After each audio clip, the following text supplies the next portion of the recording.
नाज़रीन, अब हम मौजूद हैं CPLC के ऑफिस में अहमद चनोय साहब के पास, चीफ CPLC। हम बात करेंगे इनसे कि भत्ताखोरी के अंदर इनका क्या रोल हो सकता है, किस तरीके से ये अवाम को मदद कर सकते हैं, किस तरीके से ये ताजिर बिरादरी को मदद कर सकते हैं जिनको भत्ता और एक्सटॉर्शन का रोज सामना करना पड़ रहा है। अस्सलाम वालेकुम अहमद चनोय साहब। जी वालेकुम सलाम। चनोय साहब, सबसे पहले तो ये बताइए कि आप लोगों का CPLC का क्या रोल हो सकता है भत्ताखोरी को खत्म करने के लिए? देखिए, CPLC का एक सपोर्टिव रोल है लॉ इन्फोर्समेंट एजेंसीज के साथ। हम लोग कोई प्रोएक्टिव फोर्स नहीं है।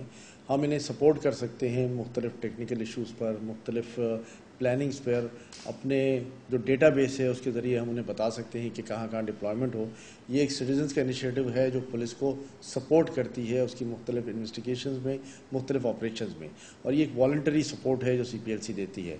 जहाँ तक भत्ताखोरी का ताल्लुक़ है, हम समझते हैं कि ये एक वबा है कराची में जो फैली हुई है, और इसमें जुराइम पेशा अफराद जो हैं वो मासूम शहरियों को लूट भी रहे हैं। इसमें जो सबसे बड़ी बात है वो ये है कि ये सिलसिला आज से नहीं, पिछले कई सालों से चल रहा है, और पर्टिकुलरली इस मार्च के महीने में इसमें बड़ी तेज़ी आ गई है। क्यों तेज़ी आई है? ऐसी क्या चीज़ हुई? क्या पहले सारा का सारा निज़ाम टाइट था? क्या इनकी पहले पकड़ जकड़ हो रही थी? अब क्यों मार्च के अंदर एकदम से हम लोगों ने राइज देखा? देखिए, हम इसकी मिसाल इस तरह ले लें कि पिछले जून, जुलाई, अगस्त में कराची में कत्ल व गारत बड़ी थी, वगैरह तावान भी बहुत चल रहा था, भत्ताखोरी भी बहुत चल रही थी। हमारे इंटीरियर मिनिस्टर कराची आए, उन्होंने 30 दिन यहाँ क़याम किया, उन्होंने सारे लॉ इन्फोर्स को इकट्ठा किया, and he along with the interior home minister of Sindh Manzoor Hasan के साथ मिलकर उन्होंने एक हिकमत अमली बनाई, और वो हिकमत अमली कामयाब रही और काफ़ी अरसे तक उसको चलता रहा। लेकिन अब ये हिकमत अमली फेल होती हुई नजर आ रही है। जब मार्च के अंदर भत्ताखोरी पीक पे पहुंच गई तो ये हिकमत अमली ये फेल नहीं है, ये कामयाब हिकमत अमली थी जिसकी वजह से कराची में टारगेट किलिंग का खात्मा हो गया, भत्ताखोरी भी बहुत हद तक कम हो गई थी।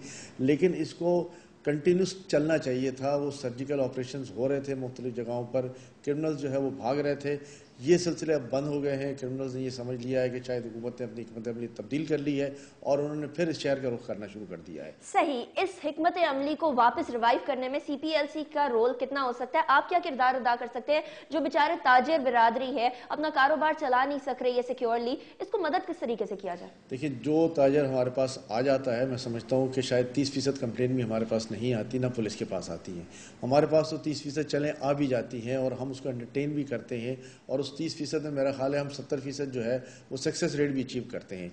कोई भी ऐसा इंसिडेंट नहीं हुआ या कोई भी ऐसी शिकायत हमारे पास नहीं आई जिसका अजाला हमने ना किया हो, और हमारे ताजरों को या हमारे शहरियों को जो है वो हमने सहूलत ना पहुंचाई हो। ज़ाहिर है हमारे कहने पर पुलिस भी हमारे साथ मिलती है, रिएक्ट करती है, और हम एक ब्रिज होते हैं पुलिस और लॉ इन्फोर्समेंट अवाम के दरमियान। पाकिस्तानी अवाम के अंदर एक ट्रेंड है कि पुलिस की तरफ नहीं आना, CPLC की तरफ नहीं आना। इस 70% को आपकी तरफ लाने के लिए क्या ये चीज़ इंश्योर की जा सकती है कि अगर वो आपसे शिकायत करते हैं तो उनकी आइडेंटिटी छुपाई जाए, उनकी आइडेंटिटी कहीं दी ना जाए? देखें, जो 30% हमारे पास आते हैं उसमें मैं आपको वसूख के साथ कहता हूँ कि हमने आइडेंटिटी को कभी रिवेल नहीं किया। पुलिस के साथ मिलकर उन केसेस पे काम किया है, और ये बात भी नहीं है कि बाकियों को एतमाद नहीं है। बाकी जो हैं वो घबराते हैं, हमारे मासूम शहरी हैं, और लुट भी जाते हैं तो किसी से शिकायत नहीं करते। उन्हें अब आगे आना पड़ेगा ताकि ये पता चले कि ये जुर्म किस हद तक हो रहा है, किन किन जगहों पर हो रहा है। इसकी सही अगर निशानदेही हो गई तो प्रॉपर डिप्लॉयमेंट भी हो जाएगी, और मैं समझता हूँ उस डिप्लॉयमेंट की वजह से फिर लॉ एंड ऑर्डर की सिचुएशन को बेहतर बनाने में काफ़ी हद तक मदद मिलेगी। सही। सोल्यूशन की तरफ आते हैं, लेकिन सबसे पहले ये जानना चाहेंगे कि स्टेटिस्टिक्स क्या हैं, कितने भत्ताखोरी के केसेस हो रहे हैं कराची के अंदर इस वक्त, और किस किस एरिया में हो रहे हैं? देखिए, कराची में 5 डिस्ट्रिक्ट्स हैं। इसमें सबसे अफेक्टेड डिस्ट्रिक्ट जो है हमारे रिकॉर्ड के मुताबिक वो डिस्ट्रिक्ट ईस्ट है, और उसके बाद डिस्ट्रिक्ट साउथ है। इन डिस्ट्रिक्ट्स पे काम करने की भी ज़रूरत है, और इनके जो आदाद शुमार हैं उसको एनालाइज करके वहाँ डिप्लॉयमेंट भी करनी चाहिए, और वहाँ के जो थाने हैं उनको भी इस बात पर बावर करना चाहिए कि इनका जो CID इंफॉर्मेशन नेटवर्क था उसको वो एक्टिवेट कर दें। और जब तक वो CID इंफॉर्मेशन नेटवर्क एक्टिवेट नहीं होगा, हमें नहीं पता चलेगा कि जी कौन लोग इलाके में आ रहे हैं और क्या कर रहे हैं। तो ये इंफॉर्मेशन नेटवर्क जो है वो स्ट्रॉन्ग होगा, CID के लोग इलाके में घूम रहे होंगे, और उन्हें पता होगा कि यहाँ कौन लोग आ रहे हैं जो भत्ताखोरी कर रहे हैं, और कौन लोग जो हैं वो ताजरों को या मासूम शहरियों को तंग कर रहे हैं। आखिरकार हर चीज़ का हल निकालना तो हमारी जिम्मेदारी होती है, अवाम की भी, हुकूमत की भी, और आप जैसे इदारों की भी। इसका हल क्या निकाला जा सकता है और उसके अंदर आपका क्या किरदार होगा? देखिए, सबसे पहला हल ये है कि इसके जो थ्रेट कॉल्स आती हैं उसके लिए कोई एक्ट नहीं है। ہم الیکٹرک ایکٹ 1947 ہے اس میں لے جاتے ہیں، لیکن وہ بھی شاید لیپس ہو گیا ہے، اور پھر کسی نہ کسی جرم میں اس کو ڈال دیا جاتا ہے۔ جب تک اس کا پراپر لا انیکٹ نہیں ہوگا، جو بہت جلدی بھی ہو سکتا ہے، تمام سیاسی جماعتیں اس بات پر متفق ہیں کہ کوئی بھی عوام کی بہبود کا کام ہو تو وہ فوری طور پر آگے آ جاتے ہیں اور اس بل کو بھی پاس کر سکتے ہیں۔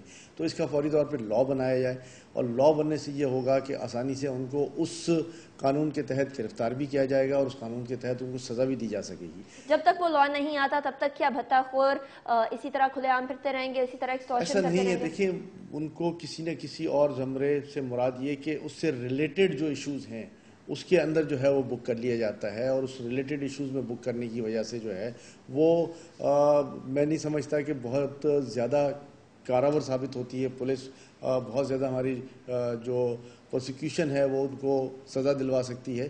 اس کو کسی نہ کسی ایکٹ کے تحت لانا ہوگا، کوئی ATC کوڈ ٹائپس کی جو ہے وہ اس میں سزا بھی تجویز ہو، اور ساتھ ہی جلدی کورٹ کا جوڈیشل پروسیس ہو جائے، اور اس میں جو آئیڈینٹیفیکیشن کا پروسیس ہو اس میں ہم اپنے جو بھی متاثرین ہیں ان کو مکمل ضمانت دیں کہ ان کے خلاف کوئی ایسی بات نہیں ہوگی، ان کے ریپرکشنز نہیں ہوں گے، اور وہ سیف اور ساؤنڈ رہیں گے۔